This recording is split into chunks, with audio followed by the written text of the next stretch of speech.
Oh, there you are, Stephen. I was starting to think you weren't coming. What's so important that you had to see me at this hour? It's about that report you're thinking of sending back to Earth. What about it? Well, you see, I can't allow you to do that, Stephen. You would be interfering with scientific discovery. Curiosity. All my work would mean nothing. It's mutiny. You're torturing poor innocent creatures, and for what? Your own amusement? It's despicable, Henry. You have no authority over me. I am the leader of this colony, and it's my job to treat this planet with respect, and make sure others are treating it with respect as well. I'm also protecting my people. Your people? We can look after ourselves. You know as well as I do that's not possible. With all the hostile life out here, anyone could get hurt. Anyone. And I'm to blame for that. I think you're partly to blame. You give these creatures a special liquid and then loose them out in this jungle. These jungles are vast, Henry. You never know who might come across. I'm sorry, but I'm gonna have to thoroughly suspend you and have your equipment destroyed. I'm sorry, Henry, but I have to. It's my job. That's perfectly understandable. Just before you go, Stephen, how about you'd like to see one of my inventions?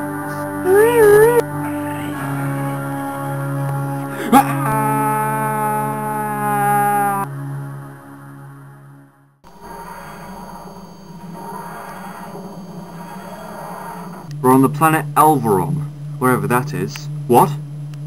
That can't be right. Of course. I typed in the right coordinates. 900567892.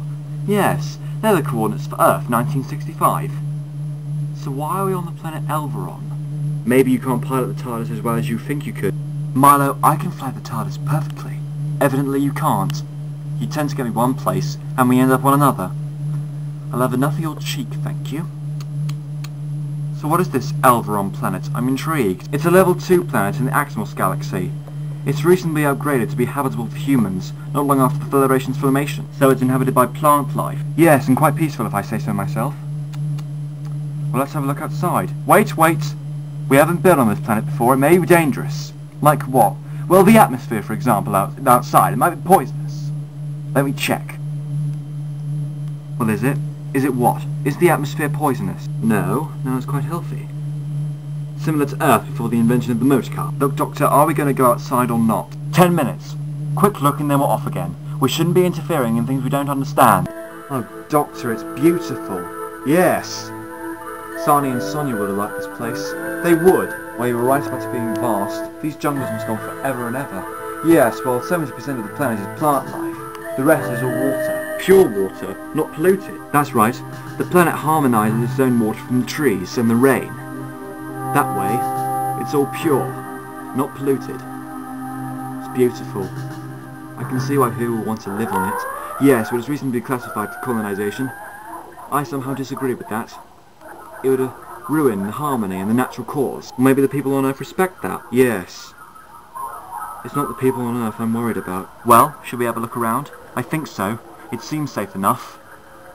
But as soon as I give the word, we're going back to the TARDIS and going somewhere else. I'm serious, Milo. This isn't like any other space encounter. Alright, Doctor. As soon as you give the word, back in the TARDIS. Good boy. Right. Let's see if we can have a look around then.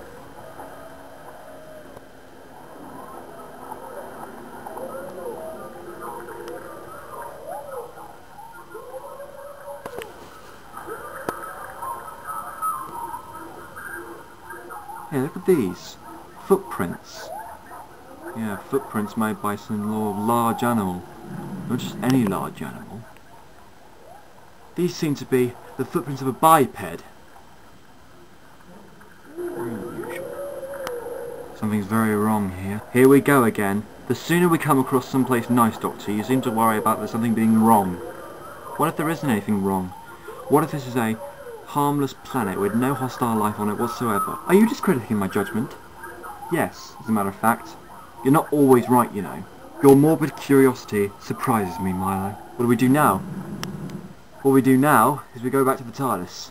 We don't interfere, we leave. Okay, but do you mind if I take a look at that rock first? What? That rock. I want to have a look at it. It's rather interesting. We don't have time to look at rocks, Milo. We've got to get out of here. Turn around, where I can see you. Ah yes, well, this wasn't what I had in mind at all. Listen, Greg, I saw those creatures, we both did. Me and my father surveyed this planet ourselves before the colony was set up. We haven't done much of a job, and all the time we've been here, there's been no sign of hostile animal life. Well, there is now. We heard this growling in the middle of the night. When we looked out our window, there it was. What did it look like? It was enormous, some kind of giant lizard. And what happened next? Well, I gave it a few shots and it ran off. Exactly. No harm to us whatsoever.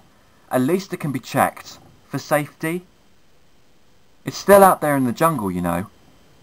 All right.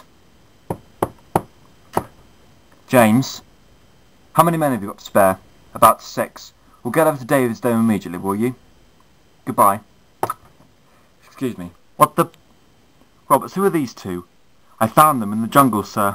They say they're explorers. Where do they come from? Oh, we come from Earth. They were examining rock samples. They're mineralogists. It was bound to happen. Look, we're not mineralogists. And even if we were... Why all the hostility? It's an expectable profession. Because we don't want this planet gutted. This is our world. You no right to be here. We have as much right to be here as anyone else. This planet's been classified suitable for colonization. Once you big mining combines move in, you reduce it to a galactic slag heap. Well, haven't you got laws to deal with this kind of thing? Oh yes, there are laws. We can complain to Earth's government just like all the others. By the time they get to a decision, the planet's useless. I see. Well, I can assure you two gentlemen that me and my companion are not working for any mining company or anything of the sort. In fact, we were just on our way. And if you tell anyone what we're doing here and why we came, you can tell them we came and went like a summer cloud. Can I see your papers? Oh, papers, No, they're back in my spaceship, but if you'd like to come with me, I think it's best if you spend the night here. We'll go to your spaceship in the morning. Kerry? Yes, sir? Show our 2 guests to the dining area, would you? Milo, if you'd like to go along, I'll join you later. Alright, this way, please. Hey! What do you think you're doing? What's your name? Richards. Greg Richards. I'm the acting commander of this colony since my father disappeared. Well, well, well. It seems you've been keeping me in the dark, Mr. Richards. You didn't tell me you had a chart that monitors your crop records.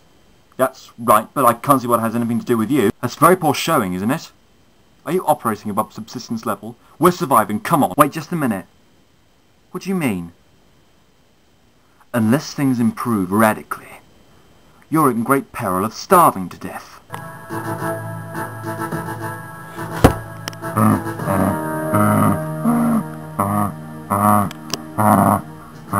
After the nuclear blast, well, we were left with no home or planet.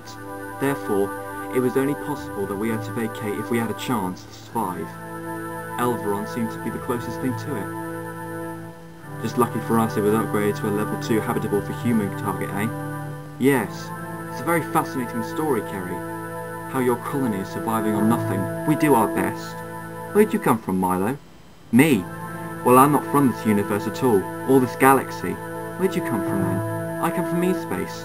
E-Space? Yes. From a comfortable little planet called Tyrogus. Tyrogus? Yes.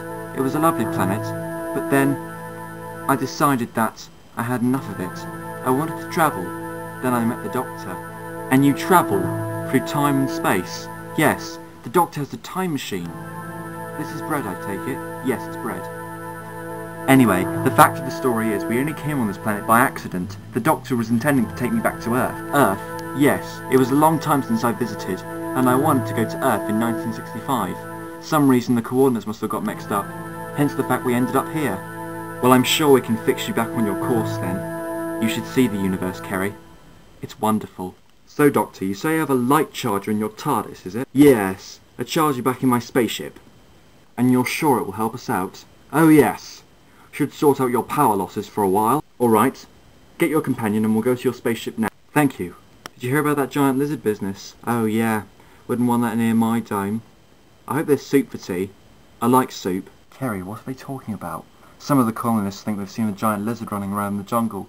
Pish posh for all I'm concerned. Kerry's been telling me about a giant lizard. See, it's a fascinating story. It can wait, Milo. We need to get back to the TARDIS. We need to get the charger for the light beam. Well, why? I want to help out Mr. Richards with the lighting. You see, they're having some sort of power trouble. And you were the one telling us we shouldn't interfere. Alright, let's quickly get it then. Oh, can I come too, Milo? Can Kerry come? Alright. But it'll be very quick. How far to go? Not long now. Good. These jungles are very scary at night. You never know what comes out of it. Here we are, just around this corner. Well, Doctor? The TARDIS, where is it? It's gone.